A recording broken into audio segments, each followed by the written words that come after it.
In a surprise move, Ethiopia's Prime Minister has announced the release of political prisoners and the closure of a notorious detention center, allegedly used as a torture chamber.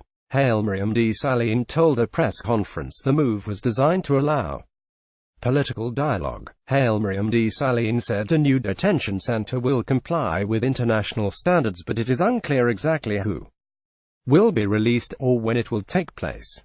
Ethiopia, a staunch ally of the West, is accused by rights groups of using mass arrests to stifle opposition. Amnesty International welcomed Mr. Hailemariam's announcement, saying it could signal the end of an era of bloody repression in Ethiopia, although warned the closure of Makalawi detention center should not be used to whitewash the horrifying events which took place under its roof. Rights groups have previously accused the government of using anti-terrorism laws to jail its critics. Who are the political prisoners? Those held in jails across the country include opposition activists from the Amhara and Oromia regions, which were at the center of anti-government protests in 2015 and 2016, as well as the Southern Nations and Nationalities Peoples region, and journalists who have criticized the government, says BBC Ethiopia correspondent Emmanuel Igunza. The prisoners also include UK citizen Andargash Usaj, who was seized in 2014 when changing planes in Yemen and forced to go to Ethiopia, where he had been sentenced to death in absentia for his political activities against the state. It is difficult to know exactly how many political prisoners there are, but our correspondent estimates there are about 1,000 held under the country's anti-terrorism proclamation, including high-profile leaders from the opposition.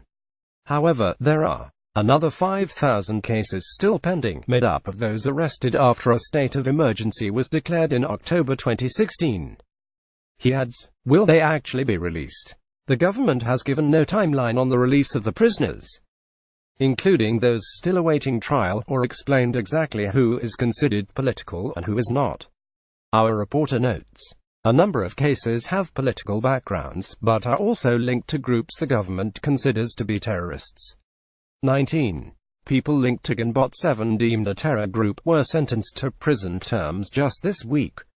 Thousands have been detained since anti-government protests broke out. Whether they will all be released remains to be seen.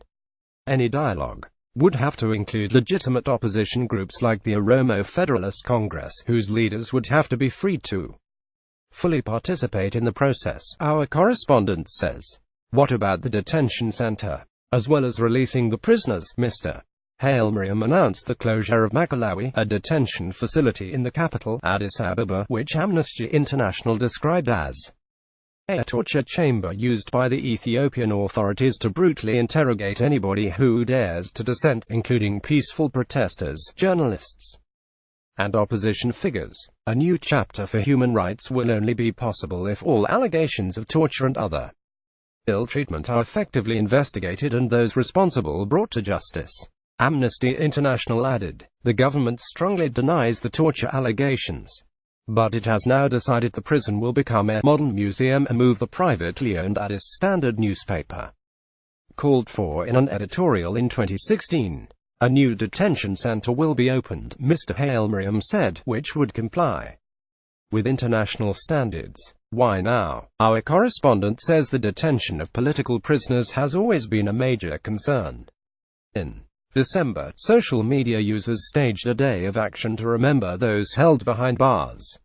Media caption Ethiopian PM Hailemariam Desalegn on regional concerns and human rights, but this decision comes hot on the heels of a meeting between the parties which make up the ruling Ethiopian People's Revolutionary Democratic Front EPRDF coalition.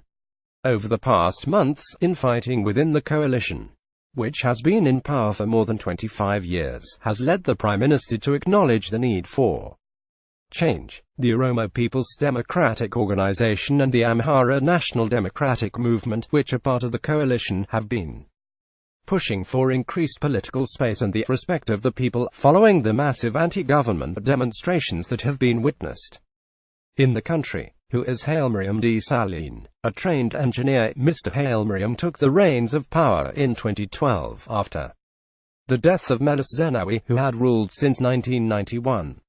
However, while the former Deputy Prime Minister was a close ally of Mr. Meles, he struggled to gain approval of the other EPRDF leaders in order to assume his new role. He is not known for tolerating dissent well, despite statements to the contrary, his critics say. In 2016, he blamed anti-peace forces for the violence in the Oromia region, a year after he told the BBC that bloggers and reporters arrested were not real journalists and had terror links. BBC